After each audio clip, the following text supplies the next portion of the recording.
Hello everybody, welcome back to my channel. It's all about pathology. Guys, in this video we will see how to count WBC by Newer chamber.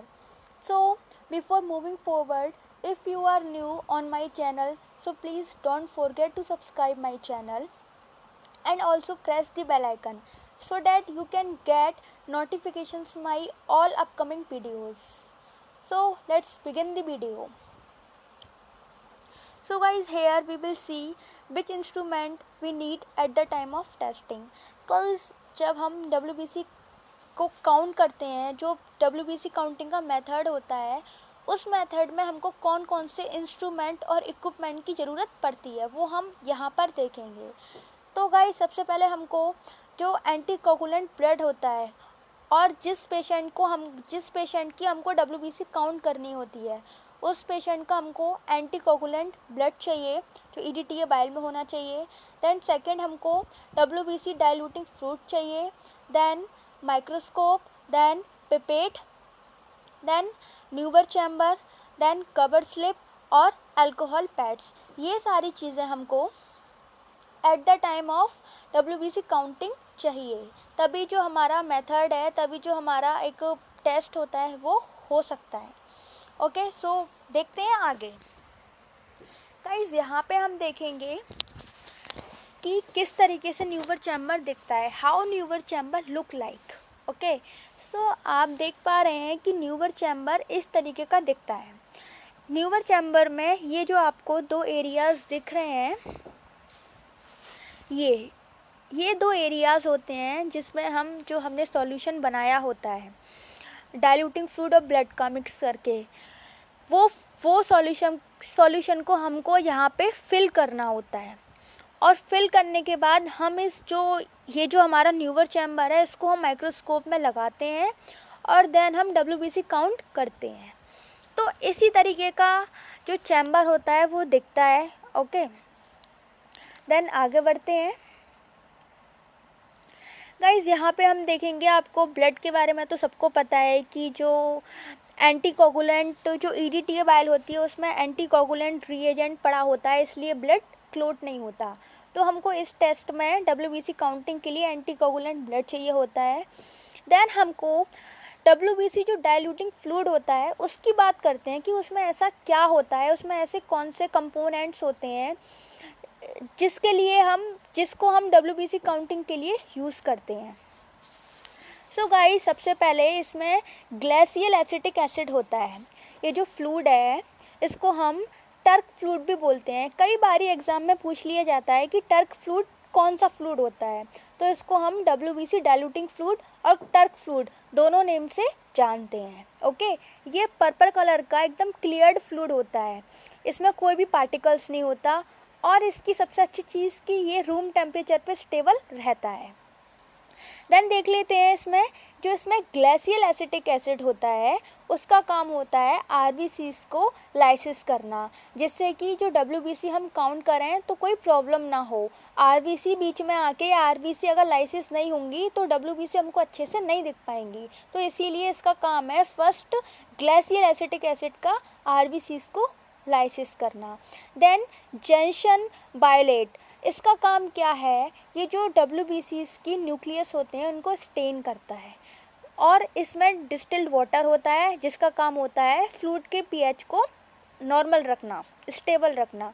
तो guys, ये fluid in तीनों चीज़ों से मिलके बना होता है और हमने देख लिया कि इस फ्लूइड का काम क्या होता है और हम इसे किस लिए यूज़ करते हैं. ओके, अब आगे बढ़ते हैं. आगे सबसे अच्छी चीज़ हम यहाँ पे ये बात करेंगे कि न्यूबर चैम्बर के बेनिफिट्स क्या होते हैं. गाइस, जब हम नॉर्मली सेल्स काउंट करने के लिए स्मेयर बनाते हैं और फिर उसे लीस्मान स्टेन से स्टेन करते हैं, तो वहाँ पे क्या होता है, जब हमको उसमें WBC काउंट करनी होती हैं तो eight the time of counting हमको जो WBCs के स्ट्रक्चर होते हैं, WBC 5 टाइप की होती हैं, आपको पता है, और जो उनके स्ट्रक्चर होते हैं वो सारे डिफरेंस होते हैं. ओके, डिफरेंट होते हैं. तो हमको इनके स्ट्रक्चरों को माइंड में रखना पड़ता है, ध्यान में रखना पड़ता है. देखते समय जब हम माइक्रोस्कोप में इनको देखते हैं, रीड करते हैं, तो हमको इनके स्ट्रक्चर को रिकॉग्नाइज करना पड़ता है कि हाँ, कौन सा स्ट्रक्चर कौन सी सेल्स का है. तो लीसमान स्टेन स्लाइड में जो नॉर्मल स्लाइड होती है, स्मेयर होता है, उसमें ये जो है बेनिफिट नहीं हो पाता, उसमें हमको स्ट्रक्चर को याद रखना पड़ता है। लेकिन जब हम न्यूवर चैम्बर से WBC काउंट करते हैं तो यहाँ पे हमको स्ट्रक्चर याद रखने की ज़रूरत नहीं पड़ती है। यहाँ पे सिर्फ हमको पॉइंट तरीके की सेल्स दिखती हैं, सारी एक जैसी दिखती हैं। ऐसा नहीं है कि सबके स्ट्रक्चर जैसे एक्चुअल में होते हैं वैसे दिखते हैं, ऐसा नहीं होता, वैसे नहीं दिखते। ओके, देन यहाँ पे हम उस मेथड की बात करेंगे जिस मेथड से हम WBC को काउंट करते हैं। WBC का सॉल्यूशन, WBC डाइल्यूटिंग फ्लूइड से मिला के हम सॉल्यूशन बनाते हैं और उसको हम न्यूवर चैम्बर में फिल करके अपनी WBC को काउंट करते हैं। सो गाइस, देख लेते हैं किस किस चीज़ों की ज़रूरत पड़ती है WBC को काउंट करने के लिए। तो यहाँ पे सबसे पहले 380 माइक्रोमीटर हमको WBC डाइल्यूटिंग फ्लूइड्स चाहिए होता है। उसके बाद हमको 20 माइक्रोलीटर एंटीकोगुलेंट ब्लड चाहिए होता है, उस पेशेंट का चाहिए होता है जिसकी हमको WBC काउंट करनी है, चेक करनी है। ओके, तो बस इन दोनों चीज़ों की ज़रूरत होती है, इन दोनों चीज़ों का सॉल्यूशन बन जाता है, देन आगे प्रोसेस करते हैं। तो एक बारी हम देख लेते हैं कि किस तरीके से हम इसका जो सॉल्यूशन है बनाते हैं। ओके, तो गाइस देखिए, ये जो फ्लूइड होता है, ये आपको पता है जो WBC डाइल्यूटिंग फ्लूइड होता है ये पर्पल कलर का होता है, वॉयलेट कलर का होता है। तो हम एक अज्यूम करके चलते हैं कि हमारे पास एक हमको ग्लास की या फिर रियर बाइल जो प्लास्टिक की होती है वो चाहिए होती है इस टेस्ट के सॉल्यूशन को बनाने के लिए। ओके, तो हमने मान लिया हमने यहाँ पे इतना जो WBC डाइल्यूटिंग फ्लूइड है वो फिल कर लिया यहाँ तक। ओके, देन अब क्या करना है, हमको इसमें ब्लड ऐड करना है। कितना करना है? 20 माइक्रोलीटर। हमने क्या किया, इसमें ब्लड ऐड कर लिया। ठीक है, अब ये क्या हुआ, यहाँ पे ब्लड और ये हमने मिक्स कर लिया, ये हमारे ब्लड हो गया और ये हमारा WBC डाइल्यूटिंग फ्लूइड हो गया। इस तरीके से हम मिक्स कर लेते हैं इसे। ओके, मिक्स करने के बाद हम क्या करते हैं, इसे 5 मिनट के लिए रेस्ट पे छोड़ देते हैं, जिससे कि क्या होता है WBC डाइल्यूटिंग फ्लूइड और ब्लड जो है अच्छे से मिक्स हो जाए और जो WBC फ्लूइड का काम है सेल्स को लाइसिस करना, RBCs को लाइसिस करना और जो WBC की न्यूक्लियस होते हैं उनको स्टेन करना, वो अपना काम कर सके 5 मिनट के अंदर। इसलिए हम इसको 5 मिनट पे रेस्ट के लिए छोड़ते हैं। ओके, देन उसके बाद 5 मिनट के बाद हम इसे इस तरीके से हमारी WBC चैम्बर है इस तरीके से हम फिल करते हैं। एक हाथ से हम क्या करते हैं, जो कवर स्लिप होती है उसको रख लेते हैं और उसको होल्ड करते हैं, और अनदर हैंड से हम क्या करते हैं, जो पिपेट होती है उससे इस तरीके से फिल करते हैं। ओके, इस तरीके से फिल करते हैं। ये आपको दिख रहा होगा यहाँ पे ब्लू ये फिल हो गया है पूरा। ये अपने आप ही इक्वली फिल हो जाता है, बस हमको याद रखना है, बहुत केयरफुली फिल करना होता है ताकि ये फैले ना। ओके, देन सबसे जो कंसंट्रेशन वाली इस टेस्ट में बात होती है, जहाँ पर हमको सबसे ज़्यादा कंसंट्रेशन की ज़रूरत होती है, वो उस टाइम पे होती है जब हम सेल्स काउंट करते हैं। तो गाइज़ ये देखिए, ये अंदर से जो न्यूवर चैम्बर होता है इस तरह का दिखता है, और अभी हमने यहाँ पे सॉल्यूशन को फिल कर लिया है और यहाँ पे WBCs हैं। अब हमको WBC काउंट करनी है। अब देखना ये है कि WBC काउंट किस तरीके से करनी है। तो गाइस, जैसे कि मैं आपको बता चुकी हूँ कि ये पॉइंट्स जैसी दिखती हैं, तो ये देखिए ये सारी पॉइंट्स जैसी WBC हैं। ये चारों कॉर्नर जो हैं स्क्वायर्स हैं, ये यहाँ पे आपको दिख रही होंगी। ओके, ये आपको दिख रही होंगी।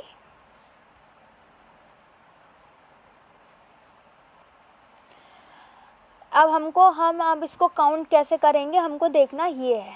ओके, मैं जूम कर देती हूँ।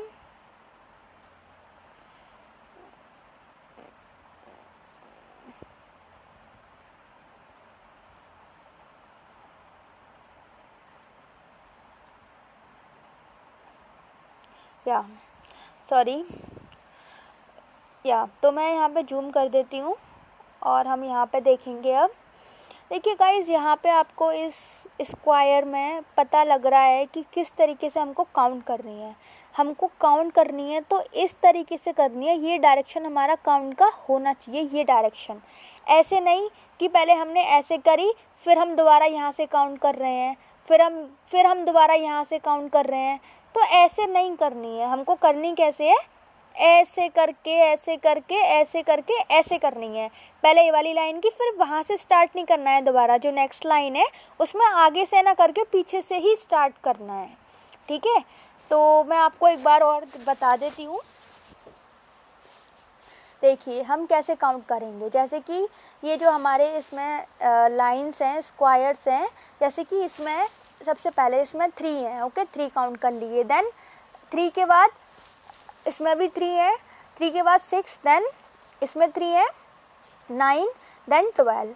और गाइस एक चीज़ आपको याद रखनी है, जो सेल्स हमारे स्क्वायर से बाहर हो जाती है लाइन से, जैसे कि ये वाली सेल्स बाहर हैं, ये वाली सेल्स बाहर हैं, और जो लाइंस के बीच में होती हैं, जैसे कि आपको दिख रही है ये वाली सेल लाइन के बीच में है, तो जो लाइंस के ये वाली सेल लाइन के बीच में है, तो जो लाइंस के बीच में होती हैं और जो स्क्वायर से बाहर होती हैं, हमको उन सेल्स को काउंट नहीं करना होता। हमको सिर्फ वही सेल्स काउंट करनी होती हैं जो हमारे कॉर्नर में, जो हमारे स्क्वायर में होती हैं, ओके। तो ये तो है मेथड, हम किस तरीके से सेल्स को काउंट करते हैं, WBC को काउंट करते हैं। अब हमने काउंट कर ली, ओके, रीडिंग आ गई हमारी। अब हम इस रीडिंग को कैसे कंफर्म करेंगे कि हमारी टोटल कितनी सेल्स हैं। तो गाइस उसके लिए एक फार्मूला होता है, उस फार्मूले से हम कंफर्म करते हैं कि टोटल कितनी सेल्स हैं, ओके। तो वो फार्मूला क्या होता है देखेंगे हम। सो गाइस अब हम एग्जांपल ले लेते हैं। तो हमने जैसे कि इस वाले जो हमारे स्क्वायर है, हमने इसमें 30 सेल टोटल काउंट करी, ओके। और जो इस वाला स्क्वायर है हमने इसमें भी 30 काउंट करी, और जो ये वाला स्क्वायर है हमने इसमें भी 30 काउंट करी, और जो ये वाला है इसमें भी हमने 30 काउंट करी। ये सिर्फ एक एग्जांपल है, ओके। सेल्स के नंबर के अकॉर्डिंग हम इसको काउंट करते हैं। इसमें 30 से ज़्यादा सेल आपको, अगर आप काउंट करेंगे तो आपको इसमें 30 से ज़्यादा सेल आप एक अंदाजे से भी लगा सकते हैं, और 30 से ज़्यादा सेल होंगी, ओके। तो इस तरीके से 29 भी हो सकती हैं, 28 भी हो सकती हैं, 25 भी हो सकती हैं, 20 भी हो सकती हैं, और 40 भी हो सकती हैं, 50 भी हो सकती हैं। ये डिपेंड करता है सेल के नंबर पे, सेल कितनी ज़्यादा है और कितनी कम है। तो हम एक अज्यूम करते हैं कि जो हमारे 4 स्क्वायर्स हैं, ईजी वे में मल्टीप्लाई करने के लिए, तो यहाँ पे हमारे 4 स्क्वायर्स हैं, ओके। सो हमको क्या करना है, इन 4 स्क्वायर में हमने 30 जो सेल्स काउंट किए हैं उन चारों को प्लस कर देना है। क्या करना है, प्लस कर देना है, ओके। तो जैसे कि 30 + 30 + 30 और +30, ओके। तो ये कितनी हो गई, 120। अब हमको क्या करना है गाइस, ये बहुत ही इजी वाला मेथड है। बुक्स में और भी कहीं अगर आप देखेंगे तो आपको बहुत टफ मेथड मिलेंगे, जिसको आपको याद रखना थोड़ा सा टफ है, इजी नहीं है। लेकिन ये मेथड इतना इजी है, आप इस मेथड से इजीली तरीके से टोटल काउंट सेल का कर सकते हैं, 120। अब हमको क्या करना है, 120 को, जो भी हमारा सेल्स का टोटल निकला, उसको हमको क्या करना है, 50 से मल्टीप्लाई कर देना है। जब हम 120 को 50 से मल्टीप्लाई करेंगे तो कितना होगा, 6000। कितना होगा, 6000, ओके, 6000। सो हमको क्या करना है, अब हमको क्या करना है, आपको पता है कि जो WBC जो एक नॉर्मल रेंज होती है वो होती है 4000 से 11000 तक। तो ये हमारी सेल्स कितनी आई हैं, 30 से 6000। तो जो रेंज है वो क्या है, नॉर्मल है। तो इस तरीके से हम काउंट करते हैं अपनी सेल्स को। ज़्यादा होती हैं तो वो ज़्यादा पहुंचती हैं, 12000 पहुंच जाती हैं, 15000, 17000, तो वो एबनॉर्मल होती हैं। और कम होती हैं तब भी वो एबनॉर्मल होती हैं, लेकिन जब 4000 से लेकर 11000 तक के बीच होती हैं तो वो नॉर्मल होती हैं। आपको पता है जब जो सेल्स नंबर में इंक्रीज़ हो जाती है, WBC जब नंबर में इंक्रीज़ हो जाती है तो उसको क्या बोलते हैं, ल्यूकोसाइटोसिस, ओके। और जब वो नंबर में कम हो जाती है तो उसको क्या बोलते हैं, ल्यूकोसाइटोपिनिया, ओके। ये दोनों टर्म्स हैं सेल्स नंबर में बढ़ जाती है तो उसके लिए ये वाला टर्म यूज़ करते हैं, और जब कम हो जाती है तो ल्यूकोसाइटोपिनिया यूज़ करते हैं। तो गाइस इस वीडियो में इतना ही। होप सो आपको समझ में आया होगा कि WBC के लिए कौन सा मेथड यूज़ करते हैं, कौन सा फॉर्मूला यूज़ करते हैं और किस तरीके से काउंट करते हैं। ओके, सो आज की वीडियो में इतना ही। ये मैंने यहाँ पे एक स्लाइड में आपको इस तरीके से दिखाया है, मैं आपको फिर एक बार बताऊंगी यहाँ पे कि मैं आपको बताया कि ये जो सेल्स बाहर निकली होती हैं, जैसे कि ये सेल्स बाहर है और ये सेल्स लाइन में है, ये सेल्स लाइन में है, बाहर भी है, ये सारी सेल्स हमको काउंट नहीं करनी होती। जो सेल्स सिर्फ हमारे स्क्वायर के अंदर है, जैसे कि आपको जो ब्लैक ब्लैक वाली सेल दिख रही हैं सारी, ये सेल्स सारी हमारी स्क्वायर के अंदर है, तो हमको सिर्फ यही काउंट करनी है। ये आपको ध्यान में रखना है सेल काउंटिंग के समय कि आपको जो बाहर वाली सेल्स हैं स्क्वायर से, उनको काउंट नहीं करना है। जो सेल्स लाइंस के बीच में उनको काउंट नहीं करना है, सिर्फ वही सेल्स काउंट करनी है जो बिल्कुल बीचों बीच में हमारे स्क्वायर्स के। देन गाइस आज की वीडियो में इतना ही।